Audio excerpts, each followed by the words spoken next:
What is that?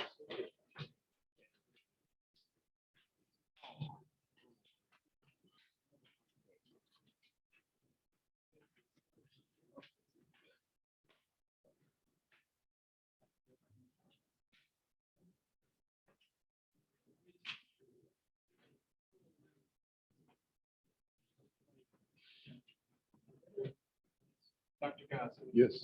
Last night I rewatched the Thursday lecture. Got some material back in my head. Okay, good.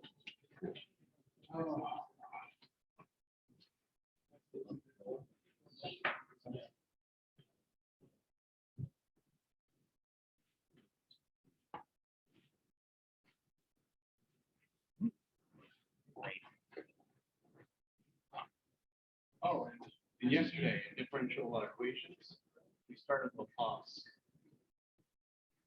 Yesterday, DPQ, we started Laplace. So less. For ODE as well, like we just start. Oh, okay, that's what I meant. It'd be easier.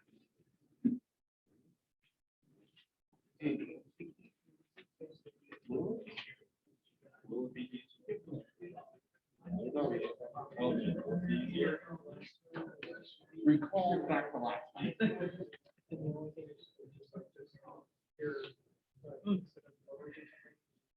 didn't end up watching that back video.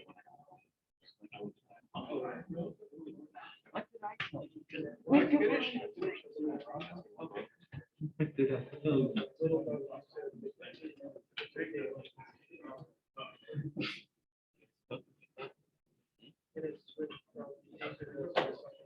Tell me what.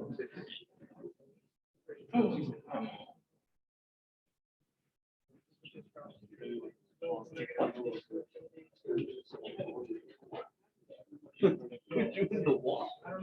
What? You're doing the wall.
Speaker mode.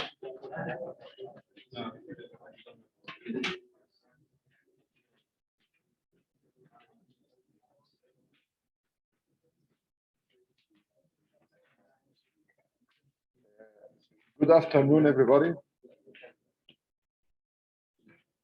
We'll continue discrete time Fourier transform, and I will have a quick example to review the method that we used last time, how to find discrete time Fourier transform using continuous time Fourier transform. We did like 3 examples, and we used the property of discrete time Fourier transform that it's a periodic function of omega every 2 pi.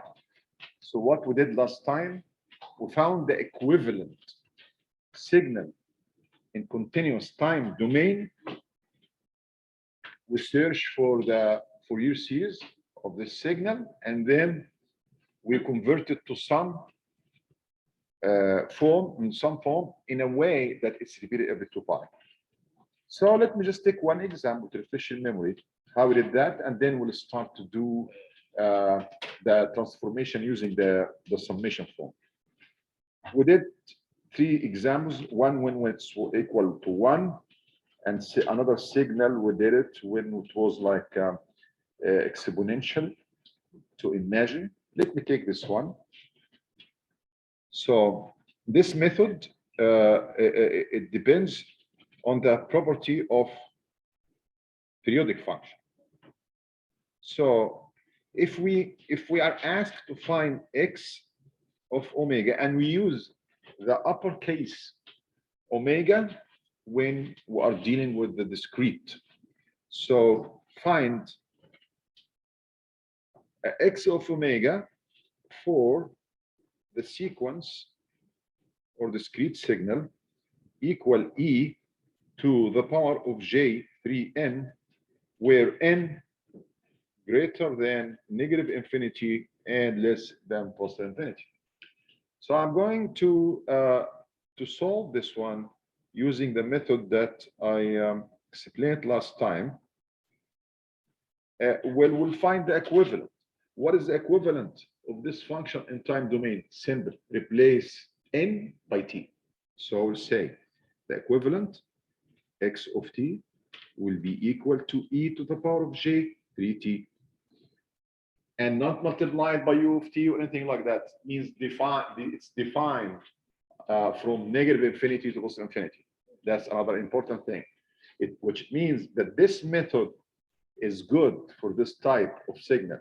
But if there is a signal defined over definite period, like from 0 to infinity or from -1 to 4, so you don't use this method.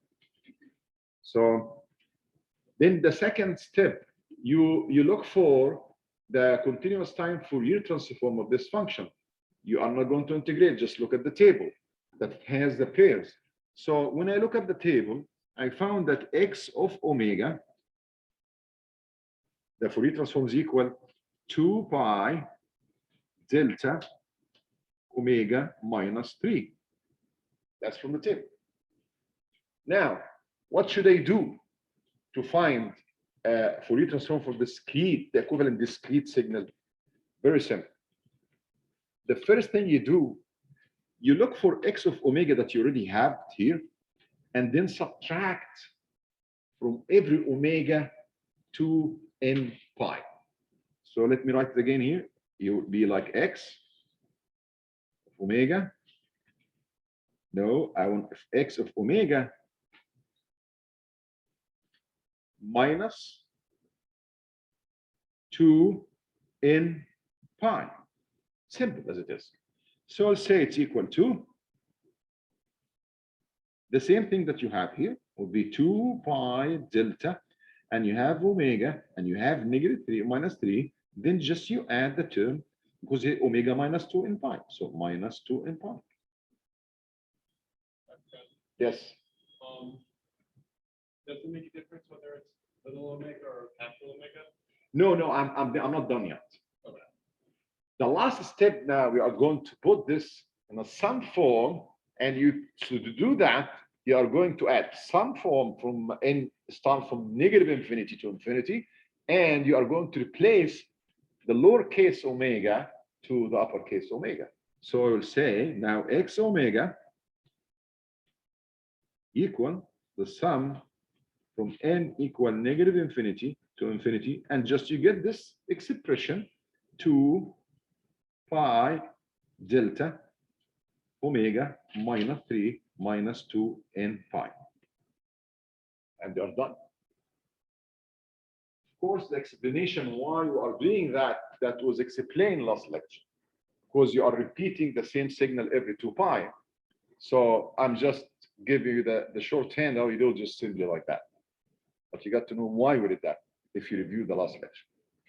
Nice method, easy. But as I told you, it does not work with all functions. It works only with functions that define from -infinity to infinity. For example, you can apply this for the unit step. Yes, you can apply, but I mean, it'd be like headache. So it's not, you lose the advantage of simplicity. All right. So that's, I mean, this method is special for this kind of functions. All right. So what is the general method? General method to apply the sum form. Well, let's just look for the sum form. Finding discrete time Fourier transform for a sequence x of n using summation. We did that last lecture. We gave the formula, and you have it. X of omega is equal. We said it's just exactly the same as the continuous time Fourier transform, except that we exchange the integration by the sum. So you have the sum, and in general, it's from -infinity to infinity, and x of n multiplied by e to the power of -j n omega, or omega n, whatever. Let's just write in the way that we did. Yeah. We replace t by n. We replace the lowercase omega by uppercase omega. We replace the integration by the summation. That's, I mean, simple. All right. But when you apply this formula, you are going to face an issue. It's easy to apply it. It take only when you want 1 line, 2 lines maximum, because you're not integrating. But once you get the result, to deal with it, you'll have a series like, I mean, e power -j3 plus e power -j4, and just something like that. So to solve this dilemma, you got to review the closed formula for geometric series that you had it before. I'm going to help you and give you some formula that are helpful to get the final answer of that. So from the important thing, I'm not going to write it down here. I'll show you, and I will publish in the folio. We look for the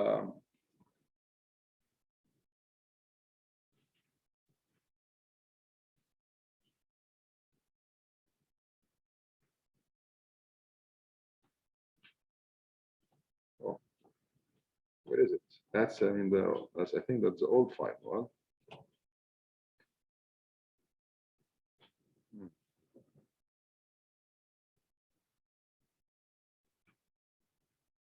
so let me show you that's the new one. I updated it, so to make it easy for you, don't have to look at it.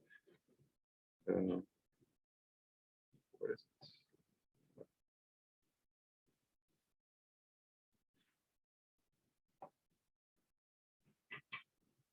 Okay.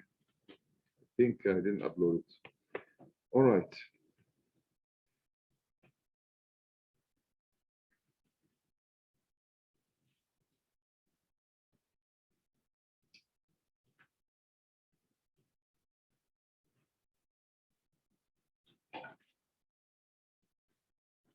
Let me just show you. I mean, I will write. Like, if you want to find the sum, I give you some formula. If you want to find the sum of e to the power of minus j omega n from n equal to some negative number to positive number. I give you the answer for this. I give you also another one. If you want to find the sum for the same thing, but if you want n from equal 0 to n. And I give you another third one if you want to find e power minus j omega n when n equals 0 up to infinity. So I give you the all possibilities if you want to make the sum of this one. I give you also, it's been published in the folio, the 3 important sum of geometric series that you will need them. So the steps when you do when you want to find the discrete time Fourier transform of any discrete signal, you'll apply this formula, and then you look in the table for whatever is going to help you. One of these 3 things, and if it's a little bit involved, you have another 3 formula for finding the sum of geometric series. Let's go ahead and okay. No, I forgot to say something else. What is the purpose? What is the objective to find the Fourier transform of a discrete time signal? It's the same as the continuous. You want to find the spectrum, line spectrum. What's line spectrum? You want to find the magnitude of each component, each frequency. What's the amplitude? So when you design the filter or whatever, then you have idea what you're going to deal with. So the objective to find line spectra, and line spectra consists of 2 things: magnitude spectrum and phase spectrum. I'm going to show you an example how we find it. But there are certain things that I observed when I was looking at your work of the lab. Small issue, simple issue, I'm going to clear it. When you have a real number, then you think it does not have an angle.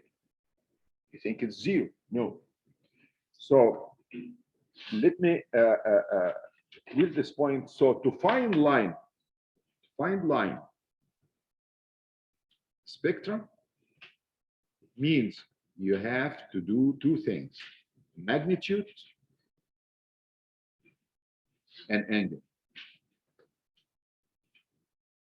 And that's a little bit involved, because I mean, when you find the discrete, you find always you have real and imaginary. So the magnitude, we'll call it x of omega. That's the magnitude m, and the angle, call it a. That's the angle of x of omega. Now, what happens if you have only exponential function of imaginary quantity? Like what? If you have something like e to the power of j omega k. So we're asking about the magnitude and the angle. What is the magnitude of this quantity? We did that before. 1, exactly. So the magnitude, let's call this x. So the magnitude of x is equal 1. What's the angle? X. This one.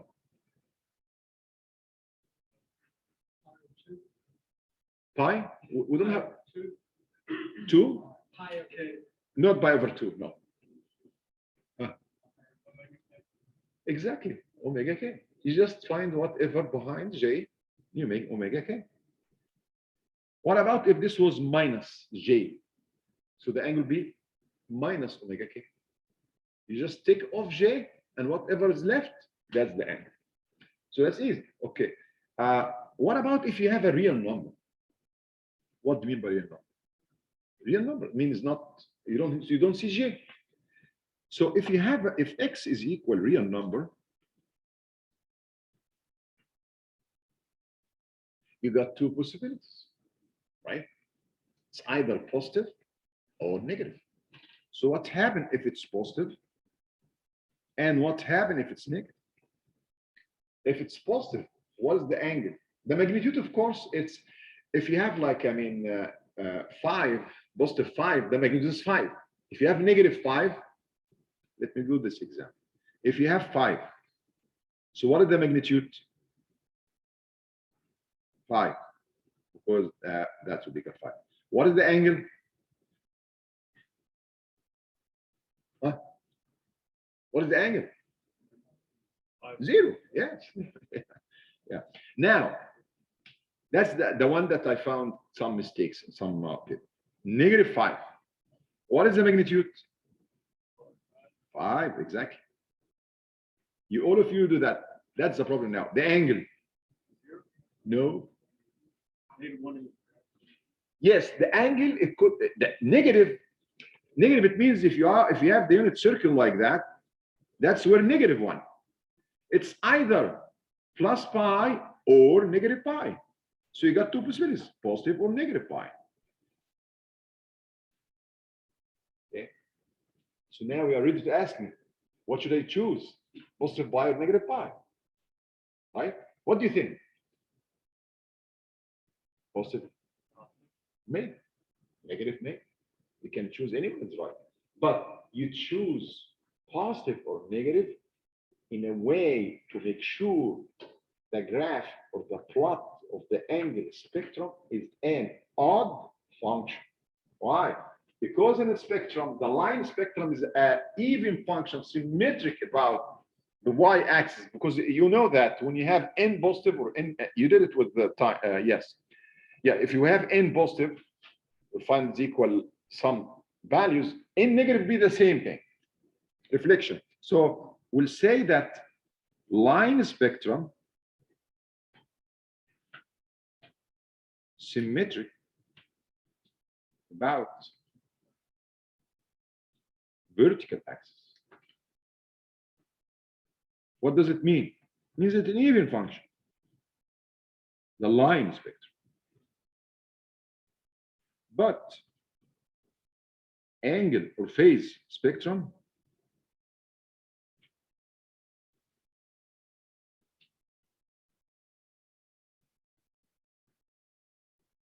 it's odd function. So when I say even function, you know, it's like symmetric about the y-axis. I mean, let's say that this is the, so it will be on the other side, the same. That's even function. But for the angle, let's say that you have pi over 2, and you have another pi over 2, and then you have negative pi over 2. It's not reflected. If you reflect again. If this is pi over 2, let's say equal pi over 2, this will be at the same. If this is like 1 and this negative 1 be negative pi over 2. You just flip the sign.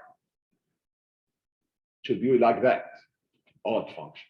So when you choose plus or minus pi, it's in a way to make it the right answer, which is odd function. So just I want to mention this remarks because I observed it in your work before, and it's going to continue with us when you do the spectrum. All right. So now let's take one example for applying the sigma.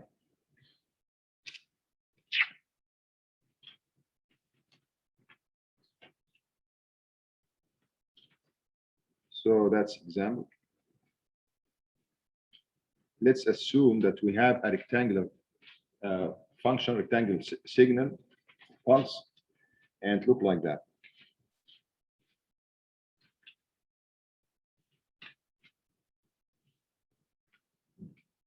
That's n, and you have that's -2, -1, 0, 1, 2. Let's make that a bit long. 3, 4, -3, and so on. So the value it's equal 1.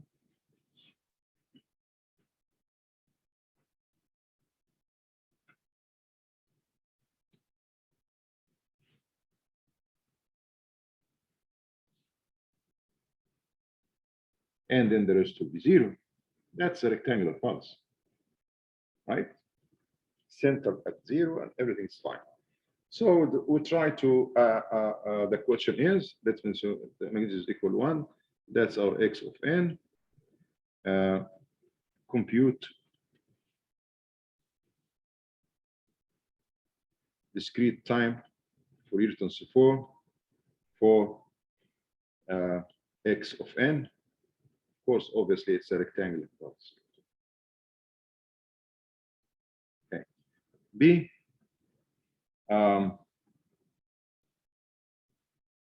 Plot spectrum. Sorry, line spectrum.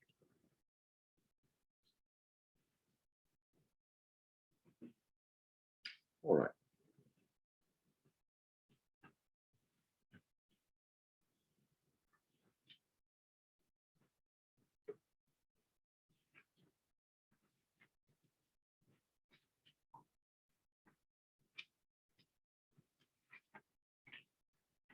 The first question is how I express this. There are many ways. And I will do like lab assignment for this, so you can express this one. And you did it before. You can write it simple way: x of n, it's equal to 1 if n between -2 and 2. So when n greater than or equal to -n, less than or equal to -2 and 0, otherwise. That's a simple one. If you want to express it as a rectangle pulse, you can say x of n equal to x. Of course, you look at the amplitude, pay your attention amplitude. The amplitude is 1, so that's it. You don't put anything here. If the amplitude is 10, you put 10 in front of the rectangle. And as you did with the continuous one, but instead of t, you will say, you remember the continuous one, Cedric, t over tau. That's if it's centered, not shifted, and tau is the width. The width. But now we'll say n, what is the width? How many samples do you have?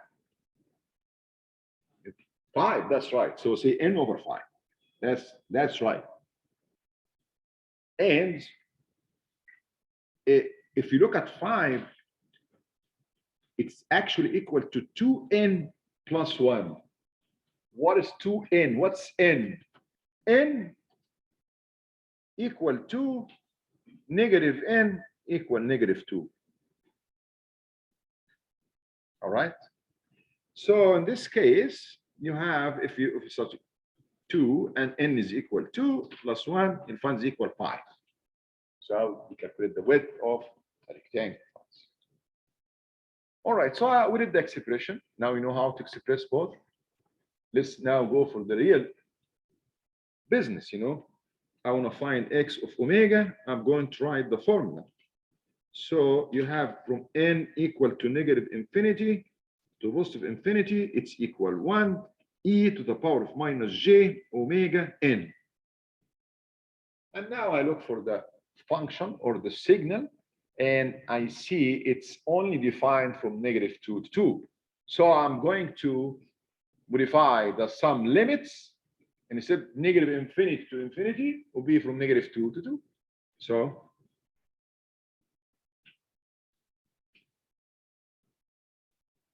will be from -2 to 2. So that will be equal to e to the power of -j omega n, sum from n -2 to 2. If we do that, it will be a headache. The dilemma I was talking about. You start substitute.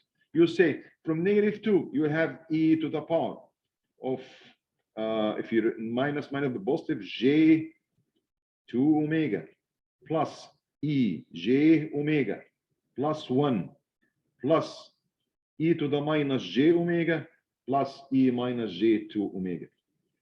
That's what you get. I'm asking you, don't do that. Because I mean to do that, let's say if n equal 5, -5 to 5, we are going to write like 11 terms. And then you start to use Euler formula to convert each term to cosine plus j sine. Imagine, just imagine the work will be done. So, because I'm a nice guy, I gave you a formula. So said, no, don't do that. And I will look at the formula that I have it. And how I got this formula. I look at this thing and then I went back because I don't have a strong memory, of course. So I went back to the geometric series and I look for geometric series, substitute by R. Usually you have it like R, AR, sum of AR. I replace R by E minus J omega, and then I did the formula that I use it. I found it's really working nice. Why you just would suffer? So now you look, but it's important to look for the right formula. The formula that you need from n equal negative number to positive number. So the one I did, let me write it for you here, because I don't have it in there. So you have the sum from n equal negative n to positive n, e to the power minus j omega n equal to sine n plus half times omega divided by sine 1/2 omega. I just simplified and then I used it. I checked it. I found it's fine. I worked with like 3 examples. I found it's working fine. So that's the equivalent of this sum. If you do sine and cosine, it will work, but it takes, the whole time.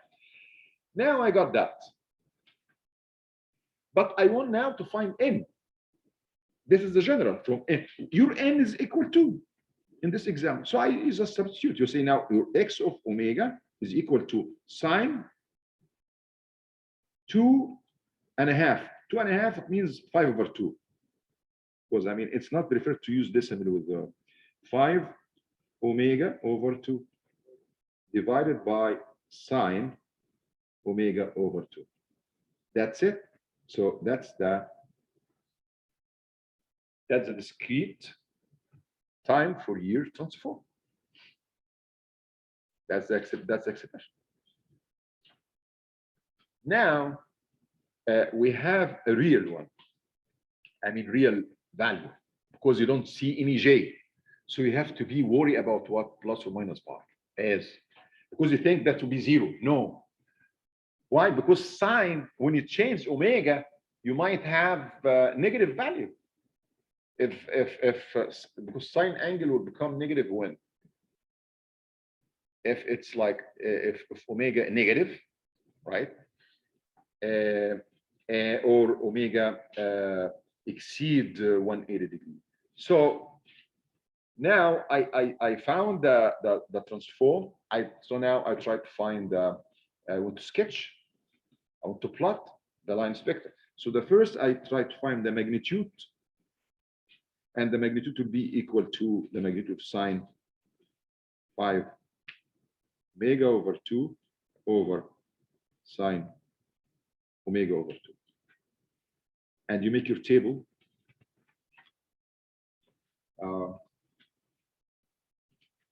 What's nice about that, we know that it's repeated every 2 pi, right? So if you can, many people agree, okay, if it's repeated to 2 pi, it's enough just to make it over 1 period, 2 pi. So it's okay, you can say from 0 to 2 pi and from 0 to minus 2 pi, and then that will be enough. You don't have to do more than that. So you make your table and take omega, you make omega here. That's the magnitude and that's the angle, and then you make the negative and the positive. And by the way, you don't exhaust it yourself when you are doing the table. It's enough to do the positive part. And then the negative part will, the negative part. If you talk about the magnitude, it will be the same value. If you talk about the angle, you just flip the sign. That's all.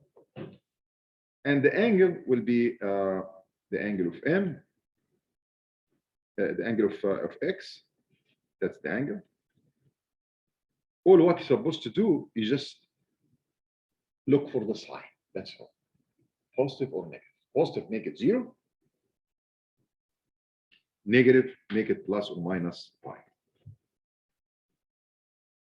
And you can do it on the computer by substituting the values for the omega and find the value. So that's how you use the formula. So obviously, we just escape this headache by doing that. Okay. Let me take another example.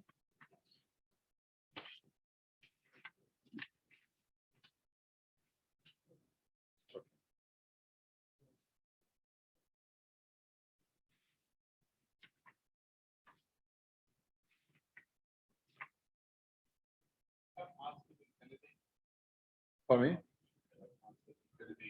if positive, no, if it's positive, it's zero. Zero, yeah. Angle, no, there's no infinity angle. Zero angle, yeah. If it's negative, it could be a positive or negative pi. You choose it in a way to make it odd.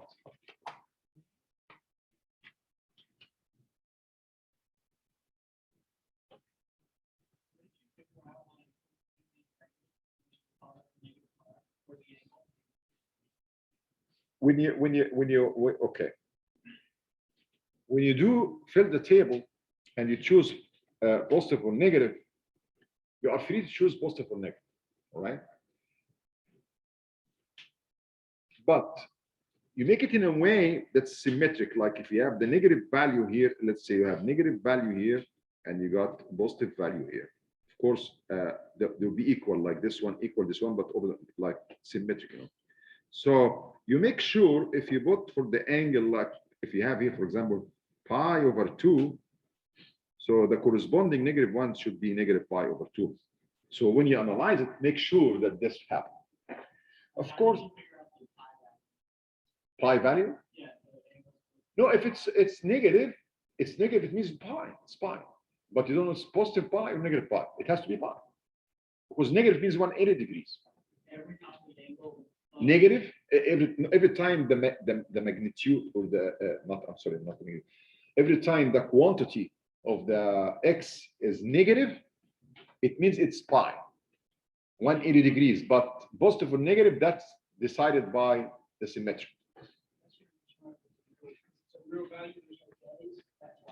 Yes, no j, yeah. Like, I mean, let's take, I mean, one value for omega here. Just put omega equal pi, for example. When you put omega equal pi, what you get? You will have sine, that's your x now, at omega equal pi. Sine 5 pi over 2 divided by sine pi over 2. Sine pi over 2 is equal 1. And sine pi over 2, what is the, I don't know, just you have to make sure. It could be 1 or negative 1. Because I mean, when you go 5 pi over 2, to know that I'll subtract 2 pi from it. So it will be equal to, right, it will be equal to pi over 2, which is equal 1. In this case, the angle is 0. Now let me take another value of omega. Let's take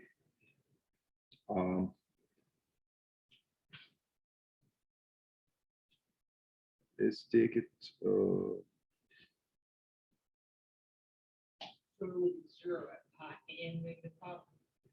If the magnitude like we got here 1, it's positive value, so it's 0. But if we got negative, like let's say I will take 1.5 pi. Try 1.5 pi. What you'll get will be sine 5 times 1.5 pi over 2. The one at the bottom doesn't change. It's always 1. So I mean the one in the top, no change. The one at the bottom change. You have pi equal to omega is equal to 1.5 pi over 2. So you can use, if you have your calculator, just find this one, what the value of this one. Okay. Oh, okay, negative 1. Here you go. So if you have negative 1, you have the choice to make it pi or negative pi. And for me, what I do, I do it in an easy way. That's the trick. Since I know the negative should be the opposite, so why I'm going to substitute by negative value to find what the value of positive negative? No, I'm not going to do that. I'm going to substitute only by positive n. And anything pi, negative value, I will choose the angle equal pi, positive pi. When I'm working the n positive. In the negative n, when you go for the table on this side, I don't substitute. I just look at the table, flip, that's it. Because I know it's symmetric. So why I'm going to make another calculation? I don't calculate. Actually, I don't do that. I just take the value, like as I did here. It's pi over 2, I make it negative pi over 2. If I got something equal pi, I make it negative pi. So I'm free to choose. So I choose the one on the positive side, positive pi. And then when I go to the negative side, I don't substitute. I just look at the table, flip it. Yeah. So it has the space spectrum has to be an odd function. The phase. So is there our omegas are negative obviously on the left side. Yeah. And our phase spectrum in this case is also negative, but could it be where the negative is on the right side and our positive on the left? Could that still be off? That's right. Because positive 180 and negative 180, they are the same thing. It's like if you have a voltage out of phase. You're like, what does it mean positive 180 or negative 180? Does not affect the magnitude.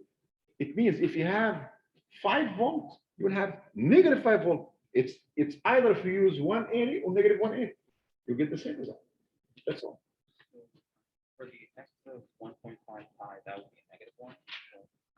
That's negative. Okay, I got negative 1, mean negative quantity. So what I'm going to do? I'm going to choose pi. Because I'm using positive value.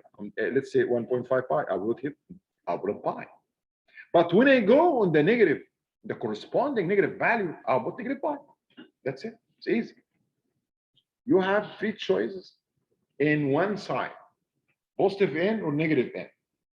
That's, just shortly simple. Of course, we like to work on the positive side. So when you're working on the positive side, use the positive side. Just make it like a rule, positive side.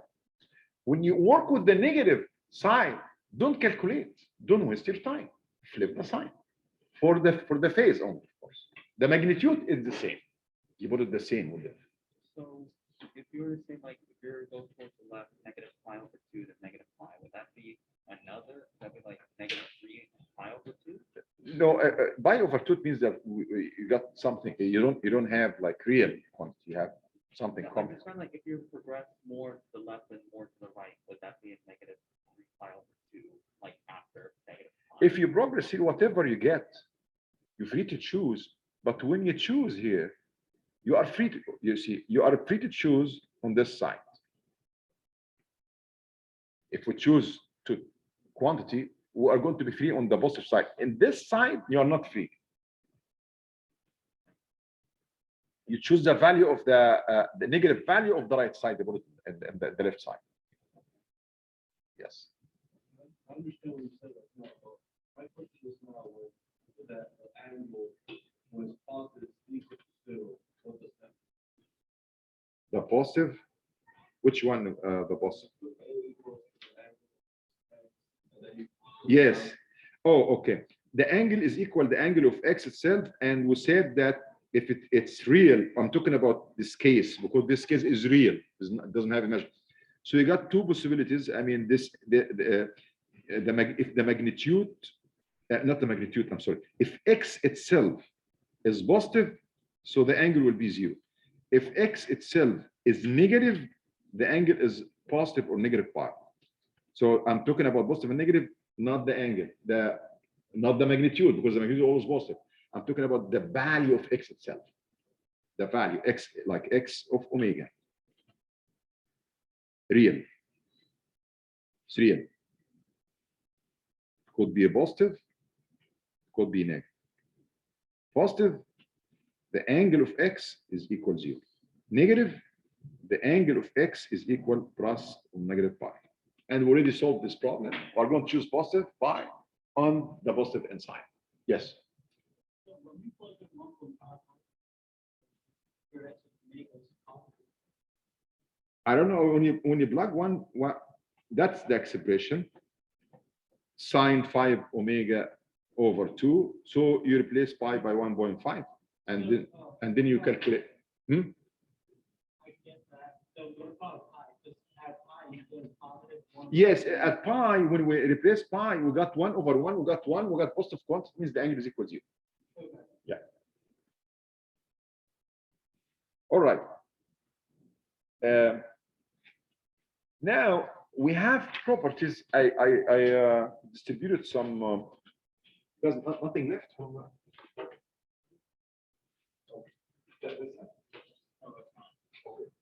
What's no paper?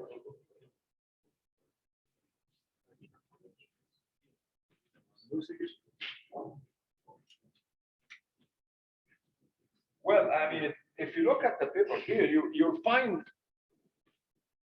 there's the long side here. That's the pairs. Like, I mean, if you want to find transformation, let's take just one example. Let's say it's required to find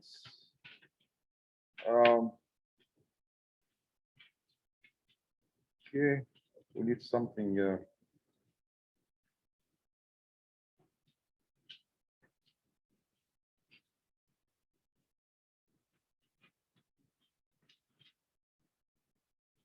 I'm trying to find something look nice. Don't look nice. Well, the unit step u of n, even okay. I will take the exponential e power j. If we want to find it, the questions like that. Find, if you have a question, find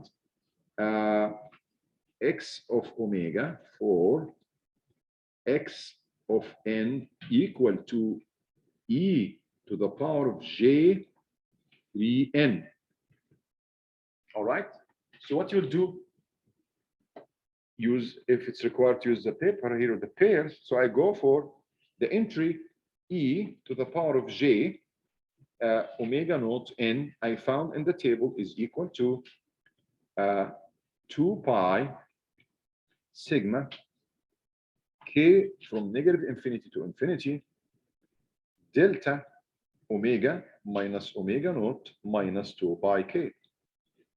To solve the example here, so I look for, I found omega naught in this example equal 3, just as by 3. So x of omega equal to 2 pi k negative infinity to infinity delta omega minus 3 minus 2 pi k. And that's it. Let's take one more example here.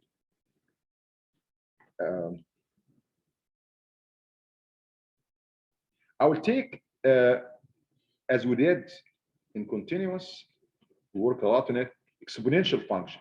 Let's say that we need to find 0.5 power n un. That's x of n. Find x of omega. Sometimes you can say it's equal 0.5 n, where n greater than or equal 0. That's another way. And how you sketch this function? You start by n equals 0, 0.5 power 0 is equal 1. So you have 1. Let's just have space here. So if that's n axis, so at 0, n equals 0, we have 1. And at 1, 0.5 power 1 will be 0.5. So you have 0.5. And 2 will be 0.25. So obviously, every time you're making the half, right? Till, I mean, is getting really small. And here is 0, 0, 0. That's the function or the signal an, un, starting from n equals 0. How do you find? I mean, okay, you can do the sum, you can, but I'm going to use the table. The table said that a power n un is equal to, I mean, the corresponding transformation is equal 1 over 1 minus a E minus J omega. By the way, when you look at this table, there is condition. You pay attention to condition. Because maybe you have a signal. If A is equal 3, 2, 1, it will not work, this transformation. The condition is the magnitude of A should be less than 1 fraction.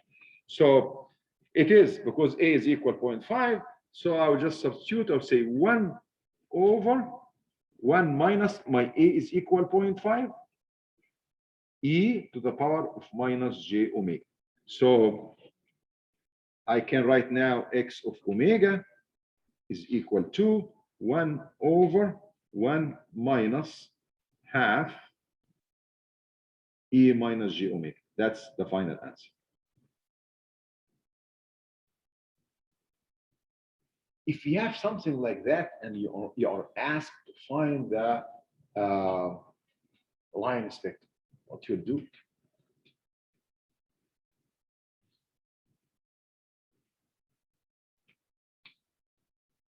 Okay. Intentionally, I choose this one because this one is not nice like the rectangular pulse. It doesn't have. This one has real imaginary and ugly because the imaginary part in the denominator, I mean, in the bottom there, it's not even like separate. You got always to work on this problem to separate them into two parts. One is real and one is imaginary. Like always, like X plus GY, something like that. How you will do it in this way? You multiply it by the conjugate of 1 in the bottom. That's a complex. What do you mean? If you have 1 minus something, E minus J, multiply it in the top and the bottom by, multiply the top and the bottom by 1 minus 1/2 EJ plus J omega. 1 minus 1/2 EJ omega. You multiply the top and the bottom by this. Why? Because this will, when you multiply by the conjugate in the bottom, especially that one, is going to change this quantity from complex to real only. Let me show you, I mean, how we do it. If I multiply the one in the top, 1 by this, no problem. Just let's look for the denominator.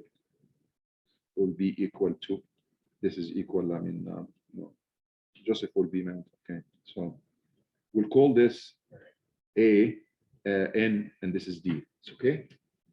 All right, so D is equal to now, I multiplied by 1 minus half E minus J omega times 1 minus half E plus J omega. So let's multiply 1 by this, we have 1 minus 1/2 E J omega. Then multiply negative half E by negative half E minus J omega. Negative half would be plus quarter. And E minus J times E plus J will cancel each other. Now you'll say, okay, minus half E J omega, minus half J omega would be minus what? Did I do any mistake? What should be negative? Yeah, this is one that was negative, that's right. So I take 1/2 common factor, we have E J omega plus E minus J omega. Maybe somebody looks at, oh, you still have imaginary, E bar imaginary. No, why? Now it's solved. Anybody can see it? Sine? Sine, are you sure? Sine or cosine? Cosine. Yeah, because I mean you are plus, you are adding cosine. So that's right. This term, like that, that's cosine. It's solved. So that would be equal to 1 minus cosine plus 1/4. So now the top part is still, so now we can write X of omega equal to 1 minus 1/2 E J omega divided by this thing, 1 minus cosine. The whole thing is real in the bottom. So you separate them into two parts. 1 over 1 minus cosine omega plus quarter minus, oh no, we are in hurry. We still have the top part, we have to work on it. The top part is equal 1 minus 1/2 E J omega. Now I can use Euler. 1 minus 1/2. What's e power j omega? It's equal cosine omega plus j sine omega. Why I'm using plus, not minus? Because j is plus, not minus. So the real part would be 1 minus 1/2 cosine omega, and the imaginary part will be 1/2 sine omega, right? I added 1 to the minus half cosine, that's real. So that's the real part, and that's the imaginary part.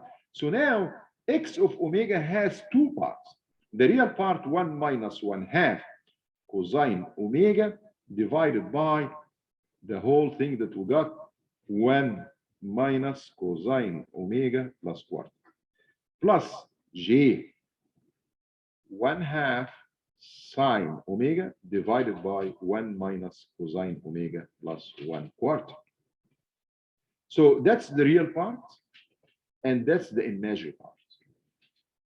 If you call this r, you call this I, so you can say x of omega is equal real part and its function from omega plus j imaginary part function of omega. So that's now your x omega. You divide it into two parts, real and imaginary. It'll be very helpful to do about the spectrum. If you want to make the line spectra, that's I mean the only way. Of course, not the only way, but this is I mean the easiest way. So the real part is equal to 1 minus half cosine omega over this, and the imaginary part equal half sine omega. How you find the magnitude? You make the very simple. You will just do, yeah. So the magnitude to do this, it will be equal r squared plus omega squared. Remember, it's function of omega. So you make a table, omega, and then you have r, you have I, then square, and just program it. You put the value and then program it, fine. So that's the magnitude. What's the angle?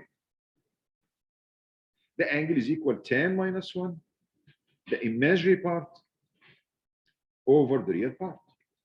For every omega, you can find. Of course, you don't have, as I said, because it's periodic, you don't have to make it like the whole way, but you make the table, whatever the range given to you, start substitute, for find r, find omega, like that. You make omega, r, I, magnitude, angle. And again, try to save your time for the calculation. What should you do? You have the positive part, the negative part, 0 in the middle. Do the positive part and the 0, and the negative part don't calculate. Make reflection, as we are going to, as we did. Like magnitude will be the same, no change in the sign. Angle will be changing the sign. So you reduce your work to the half using this property. So that's how you deal with something if it got complex like that. So you just multiply by the conjugate. Of course, it depends on the formula that you get it. You should be able to deal with it. But I found this maybe the one that maybe will annoy you. But the other thing, I know you will be able to handle it. If you have the result like e power j something, you'd make it cosine plus j sine. It's easy. But this one, I found it like there's work in it. You have in the bottom and 1 minus. So you do this way. So that's how you convert it to real and imaginary, and then find the line spectrum. Okay. Well, so that's how we use the table. And there's a table now in 2 examples. One is simple, one big. What about the one in the back? The one in the back is really important. That will, of course, will not finish today, but I will take some of it to show you how to apply it, and then you can practice, and then we'll continue next time. For example, you have the first one, linearity. If you look at linearity, in linearity, it means like anything. Like if you have 2 signals, you got the 2 conversion for them, add them. That's all. No big deal. Go for the time shift. What does it mean, time shift? Time shifting. Let me just do one. It said here that x of n minus n naught equal to x of omega e minus j omega times n naught. Let's take one example how to apply. I'm going to, but let's see what happened here. You get the same transformation multiplied by e minus j omega times the shift, but you got to make sure that x minus say minus G naught. If it's plus, it will be plus. The example I'm going to work out, I'm going to get the same thing that we did here. We found the transformation for 0.5n. Let me write here. We did x of n when it was 0.5 power n un. That transformation was, I forgot it. Yeah, this one. Just let's copy it. So that was that transformation. All right. Now, let's say the question is, find x or find discrete time Fourier transform for 0.5 n minus 3 u n minus 3. I give it to you in an easy way because it's the first time to see, I mean, the property in discrete, but you got to make sure that u is also n minus 3, except that it doesn't work. Every n should be subtract minus 3. Applying the rule, you will know that n naught is equal 3. If you compare this with the, so I will apply it, I'll get x of omega. So the answer will be x of omega multiplied by e minus j omega, and n is equal 3. How I'll do that? I have here, I'll say, so the answer would be 1 over 1 minus half e minus j omega multiplied by e minus j 3 omega. That's right. 3 omega will be e minus j 3 omega divided by 1 minus 1 half e minus j omega. That will be the answer. So properties make life easy. But observation about this example I used, because I mean, I intended to say something down. Un minus 3. If you have un and you have this one n minus 3, you can't. That's important to know. And sometimes they don't give it to you in this way. Like, imagine if it was given like that.